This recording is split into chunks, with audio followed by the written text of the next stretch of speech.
Morning, welcome to my kitchen again. Okay, so this morning we're going to be making chocolate brownies. Okay, now I've got all my utensils and my ingredients out ready.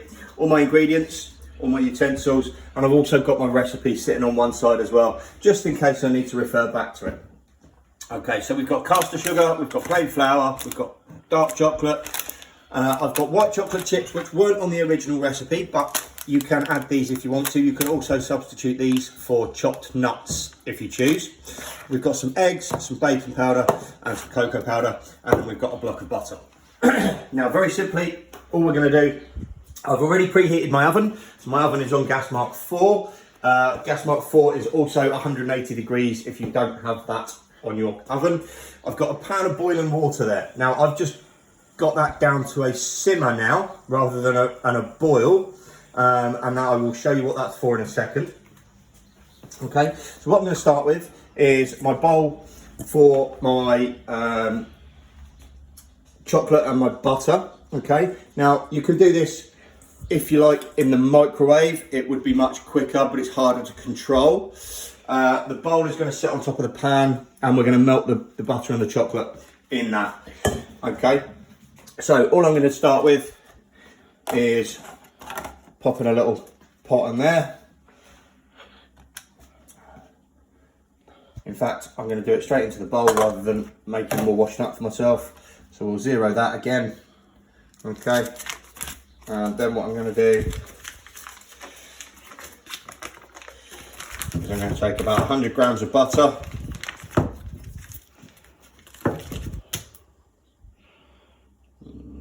Should be somewhere about there, I think. Let's see how good you are, Mr. Jones, at your weights. 89, just a little bit under. So not too bad. Okay, so we're going to take a little slice more of that off. We're slightly over now. Okay, I'm not worried if it's slightly over. In actual fact, the fat content might be better. So we are then also going to add our chocolate. Now, I've got a packet of 150 grams of chocolate. So I'm going to need to use both. There are two ways of preparing this. One is to just smash it up. The other way, of course,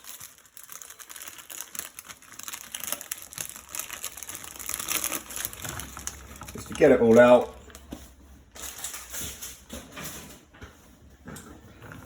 and use a nice big knife carefully just to cut it into some smaller pieces, so it makes it easier to melt when you get it in the pan. Okay. Obviously, you could just break it up by hand, but obviously the smaller it is, the quicker it's going to melt. Now I know that there's 150 grams in that. I also know that there's 150 grams in this packet. I only need 200 grams. So I'm just going to pop in half of this one as well. If you needed to weigh it, sir, you could obviously, could you add it straight into the butter bowl? Of course you can add it straight into the butter bowl of the top. And all you would need to do is make sure it adds up is add up your weights grams at the bottom, that's it. So what I'm going to do, just put all of that into the bowl.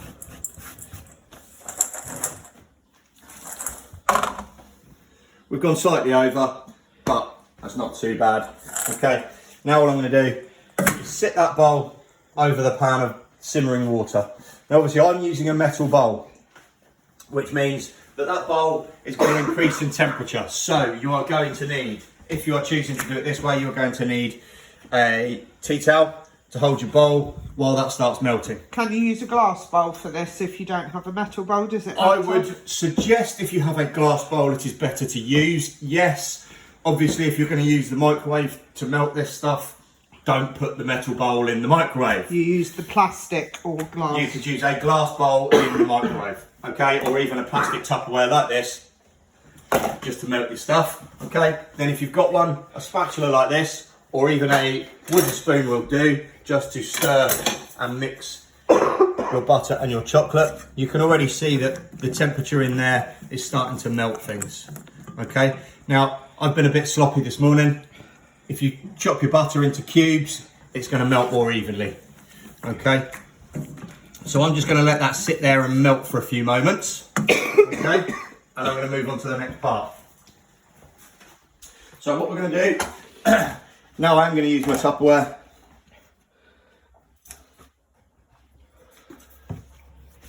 And I'm just going to weigh out my sugar and my eggs. Now I've got my recipe here just so I can refer back to my weights, okay? And I've got my method as well. So I know that I need 250 grams of sugar and 4 eggs. Obviously I don't need to weigh the eggs, so I'm just weighing the sugar. What, does it matter what sugar you use, or is there a difference between different sugars? Okay, so I'm using caster sugar. It's slightly finer. Oh, I've gone slightly over with the sugar, but a few grams won't matter.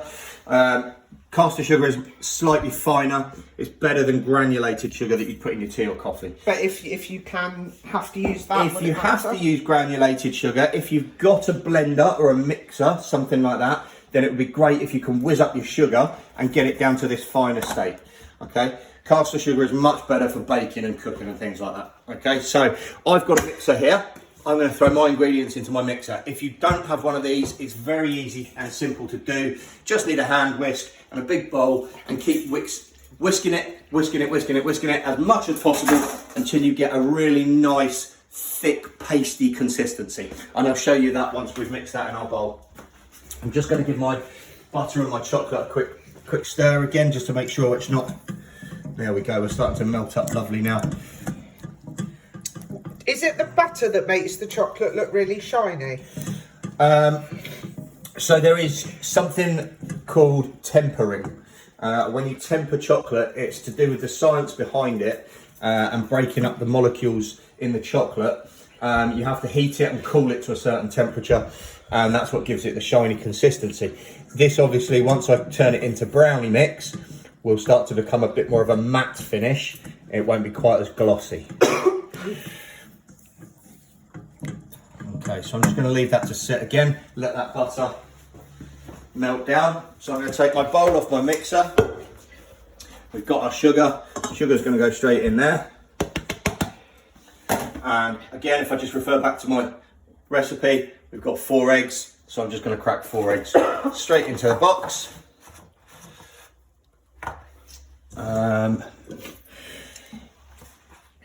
Now what I'm going to do is I'm going to use the back edge of my blade rather than the sharp edge, just to crack my eggs straight into my bowl. Okay. Can you crack one on the side of the bowl to yes, show of us course how you can crack it on the side of the bowl. Same thing, and you want to try and avoid getting any shell in your eggs, shell in your bowl, which I've done there.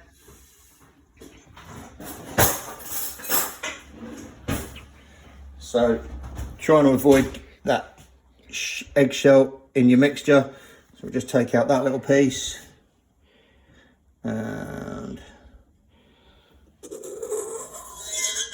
that little piece there. Okay, so I'm just going to tap it with the back edge of my knife, pop in my egg. We're not worried about our yolks breaking because we're going to mix it anyway. Okay. So if you were doing it by hand, you would now whisk it with a normal... So if you were now doing it by hand, you would just get your whisk and start to mix it up nice and fluffy. Now, instead, because I'm using a mixer, make sure our bowl is locked in there. Okay, now I'm going to put this on. This will be a bit noisy, obviously. I'm going to put this on a low mix to start, just to get it started. Then we can increase the speed as we go.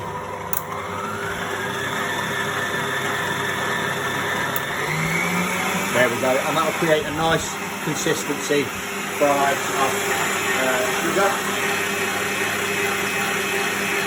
While that's mixing, a little bit of noise, we go back to our butter and our chocolate mixture. We want to make sure that all of that is completely melted before we add this into our egg and sugar mix. So there needs to be no lumps in there, it needs to be completely silky smooth. Okay, and as you can see at the moment, because I didn't chop my butter, there's still a few big lumps in there. We're just going to try and give that a bit of a mix up, just to break down that butter.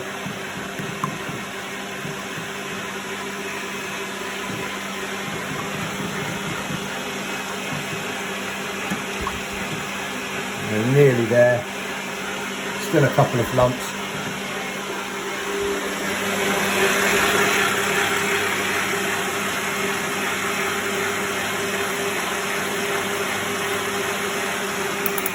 Okay, now I'm going to turn that off just for the sake of the noise, and we'll whip it back on in a second.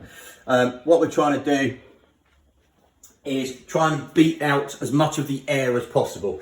What I'm creating with my brownies is a really, really thick, stodgy, kind of dense brownie.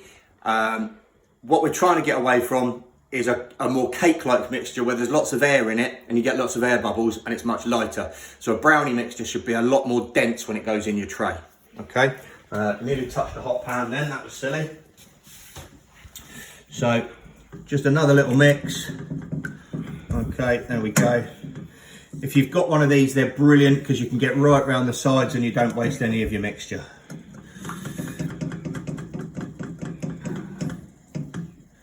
Okay, now my mix is pretty much ready, so I'm going to take that off the heat. I'm going to turn off my ring.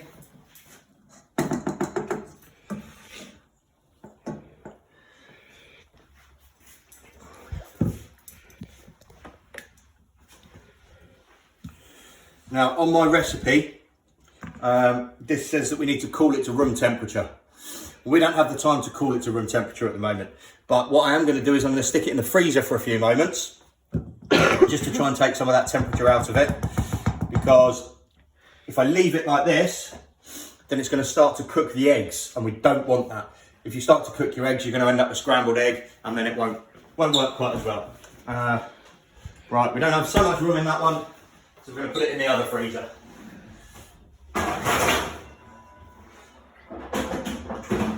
So how long would you suggest it's left for if they're just going to leave it between cooling down? So it's about 10 minutes or so. Would it take, or a bit longer? I would say 10 minutes is probably a good time. So if you've got 10 minutes, because it's an hour lesson, definitely leave it to cool. It's just because we're filming it, we need to... Yeah, if we can cool it to room temperature, you can obviously leave it, let it sitting out. But obviously it's just going to take longer that way. So by putting it in the freezer, it takes a little bit more of the heat out of it a little bit quicker. You can do a bit of your tidying up while it's so we can clean your pan, clean your utensils, anything that you've used in between. Okay, so I'm going to have to get another little bowl out. So I'm going to grab another little box here. And while my chocolate is cooling, I can start preparing some of my other bits and pieces. So, scales back on. Back to my recipe. Plain flour, 100 grams, baking powder, 1 teaspoon, and cocoa powder, 30 grams. So what I'm going to do is I'm going to take some plain flour. I'm going to sieve. What's the reason for sieving? To take out as many of the lumps as we can. Okay, there's no...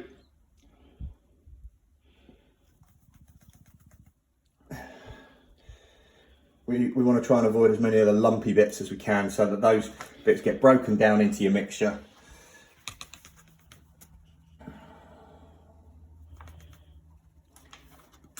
We're nearly there. Oh, there we so go. close. We're slightly over. We'll just pop that back in the bag. Okay. So there's our flour mixture. Now we said 30 grams of cocoa powder as well, didn't we? Now I'm going to sieve this as well. You don't need to sieve this, but obviously it will work for the same reason. So we've got 103 grams in there at the moment, so I need to end up with 135 grams. You can just use the back of a spoon just to push that through.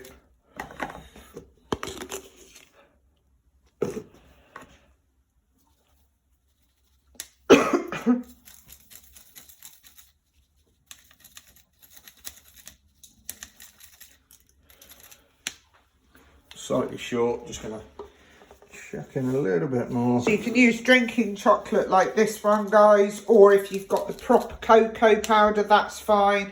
Any hot chocolate powder really will do, because your real flavour of your chocolate is going to come from your actual chocolate, isn't it? So, yeah, the dark chocolate will give it the proper flavour. Yeah. Now, I would recommend, if you have got it, to use proper cocoa powder rather than chocolate like this. The reason being, and if you look very carefully into that bowl, you can see all these little bits of sugar that are in there. Now, because this is drinking chocolate, they throw in some added sugar as well. So this is going to increase the sweetness of our mixture. However, that's the only chocolate I've got in the house at the moment. So we're using that as our cocoa. Plus we're also using dark chocolate, which is much darker and richer. If you're using milk chocolate, you would balance out that sugar to sweet content anyway. So dark chocolate, the difference with dark chocolate and milk chocolate, obviously there's a higher cocoa content in dark chocolate. It's much richer, gives a much better flavour, excuse me. I wouldn't suggest using milk chocolate like this for your mixture. I would always suggest using dark chocolate to get that lovely rich creamy effect when you get to the end of your mixture. They'd almost end up too sweet if you used milk chocolate, wouldn't they? That's right. Yeah. And then the other thing that we're going to pop in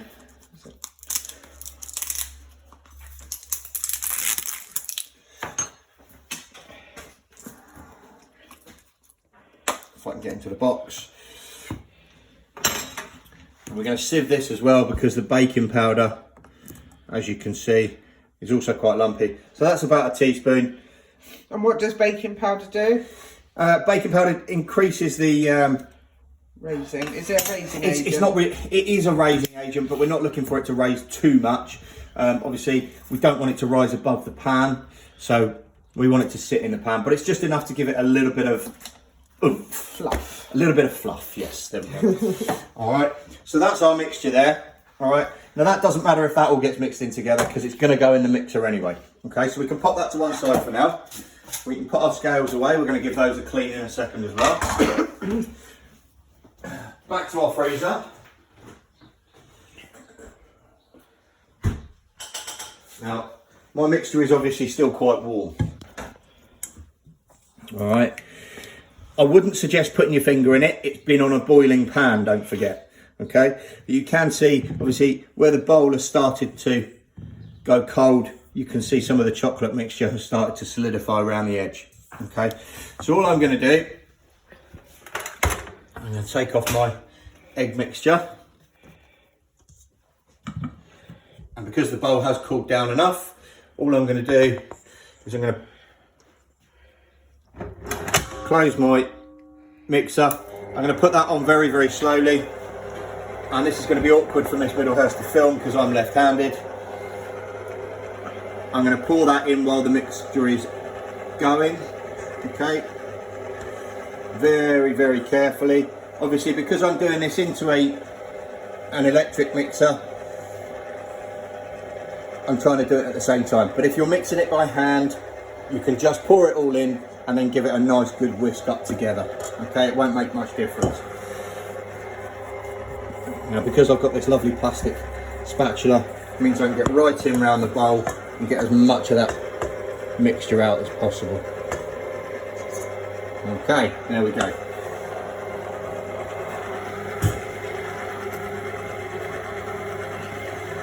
So I'm just going to turn that up slightly and give that a nice good mix up. You can see it's got that lovely chocolatey flavour, that really good thick mixture.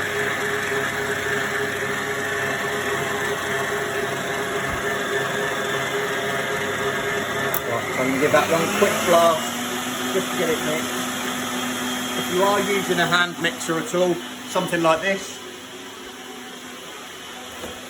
if you're using one of these hand mixers with the two whisks on it, there we go, we're using one of these, okay, then I would suggest as you're mixing in your bowl, you just pop a tea towel over it so you don't spray it everywhere, but you can keep the mixer in the bowl, okay?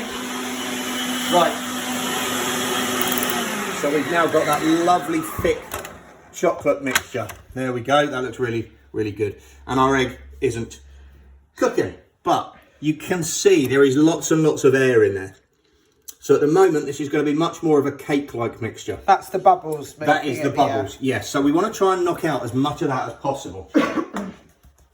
So now what I'm going to do is I'm going to pop in my flour, my cocoa, and my baking powder mixture. Okay. Pop that back in there. And again, I'm going to start small just so I don't puff it up everywhere. We let it mix a little bit. We turn it up slowly as we're going.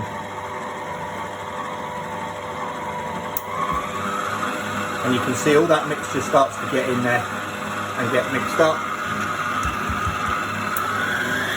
And then as we increase the speed, you can see it collects everything from around the side of the bowl, and you start to get that really, really thick. So if you're doing this by hand, you are going to have to really, really mix it well. Use your muscles. Yeah, lots of muscles. So if you are mixing by hand, you're going to be mixing it around the bottom of the bowl and trying to really use your wrist and turn your wrist. So as you're folding your mixture in, you're giving it a real good beat at the same time. Okay? So now I'm going to whip that up really, really high so it gets a really good mix.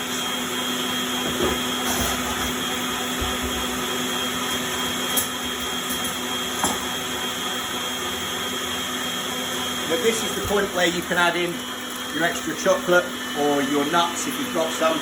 Okay, like I say, I'm putting in some chocolate chips. Could you use something like cherries or a bit Absolutely. of sultanas? Just turn that off for a second while I'm talking. If you want to make it a little bit more healthy, it's a lot of chocolate. It's not that healthy, let's face it. But if you want to add some fruit to it, you could throw in some chopped raspberries, you could throw in some raspberry sauce, you could throw in some cherries, chopped cherries, or even mixed fruit, sultanas, that kind of thing. You can basically put anything in that you like. Or any specific kind of nuts work best in this kind of thing? I would suggest hazelnuts or almonds will work very well. Walnuts? Walnuts will also work, maybe not quite as well, but anything like that really. I wouldn't suggest peanuts, not quite as good, slightly different flavour. And they're quite hard, peanuts. Yeah, peanuts are quite hard. But hazelnuts, really, you can buy them chopped from the supermarket. Throw those in, they'll be really good. Okay, now because I'm a white chocolate fan, I'm going to throw in some white chocolate chips. And I don't like white chocolate, so that means I won't get to eat any of these. You can also, if you want to, if you've got some caramel sauce, you could throw some of that in as well. You end up with a nice caramel brownie, but you put that in during your mix. Okay, so here we go. We're just going to drop in a few of these white chocolate chips. When I say a few, you're going to put a lot in. I'm putting a lot in because I like the white chocolate. But you also need them to spread equally throughout that mixture. You do. So here we go. And if you look how gooey that mixture is now, it's really come together, hasn't it? We're trying to knock out as much of the air as possible. So you don't want bubbles now? No, I'm trying to avoid the bubbles so I get a really, really thick mixture. Whereas if you were making a cake, you want those you want to try and bubbles keep some of the air in it to make it nice, yeah, absolutely.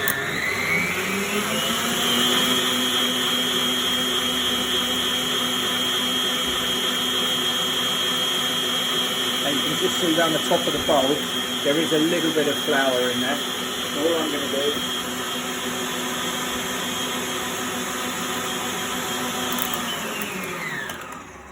is just, while that's sitting there, I'm just going to try and knock in that little bit of flour just so we don't end up with any dry spots in our mixture. Do you think one of the biggest mistakes people make is doing this a bit too quickly? Because you're actually mixing this a lot and some people may rush this bit, and that's why brownies can end up quite cake-like rather than brownie-like. The mixing's actually very important. The mixing part is very important. Obviously, like I say, we're trying to knock out as much of this air as we can so you end up with a really dense mixture. When your brownie comes out of the oven, you want it to be really, really thick. So when you take it out, it should almost be like a block of chocolate. And then you can either eat it straight warm from the oven, and when you do break it apart, it'll be really gooey. But if you don't take out a lot of that air, you'll end up with a more cake-like mixture. It'll be more light, it'll be more fluffy, not quite the same. And just like a chocolate cake. Exactly. So we're just going to whack it back on for another couple of seconds.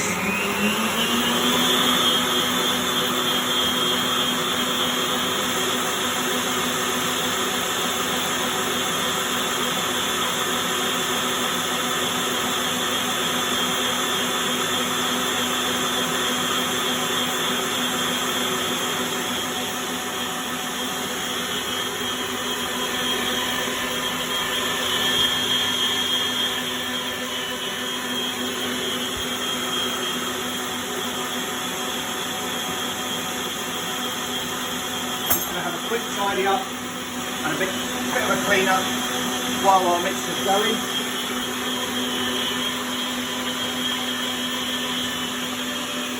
Okay, we'll save the eggs, we'll throw away the rubbish.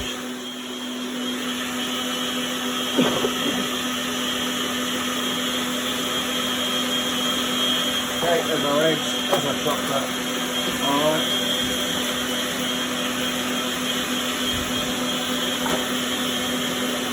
Right, so that looks like a pretty good mixture now. Okay, so we're going to, as we turn that off, then we're going to take it out and a lot of our mixture will fall naturally off the whisk. Okay, if you're doing it by hand, obviously try and find something that you can scrape off the mixture with so you don't lose much of your mixture. There we go. So now when I take this bowl out, this is going to drip everywhere. So what I'm going to do is I'm going to take my whisk off. I'm going to drop that straight in the sink for cleaning. Cut my bowl off. There we go. Now I've already lined my paper with parchment paper. If you don't have parchment paper available at home, then just give your tray a really good spread of butter so that your brownie doesn't stick. All around the edges and the base. Make sure you do the edges, the base, the whole shebang. And you just use the bit of paper off the butter for that, don't you? You Could just do that. Use it and rub That's it. fine. Or if you've got a bit of silver foil or something like that, you can just wipe it around the inside. Yeah. That's absolutely fine. So here we go. We've got a nice thick batter mixture. And you want to try and make sure that we fill our tray nice and evenly. There's a lot of chocolate chips in there, sir. There is a lot of chocolate chips in there, miss. Yeah, absolutely.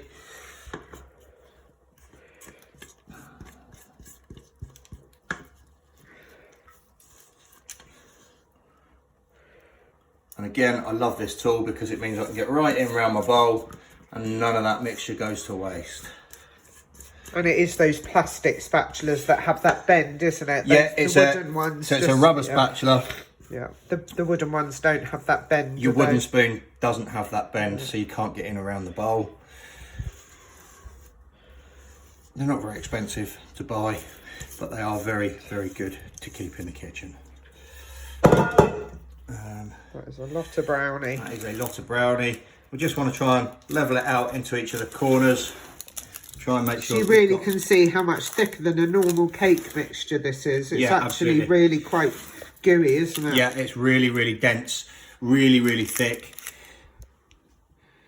You can see that a cake mixture would probably just run straight off that spoon. Okay, so try and make it as nice and level as you can. If you've got a palette knife, just run that over it to try and make it nice and smooth. I'm going to leave that on the edge there for a second, just while I get myself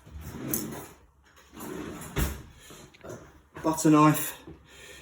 And just using the straight edge of the butter knife, you can just scrape that off. So you lose as little mixture as possible.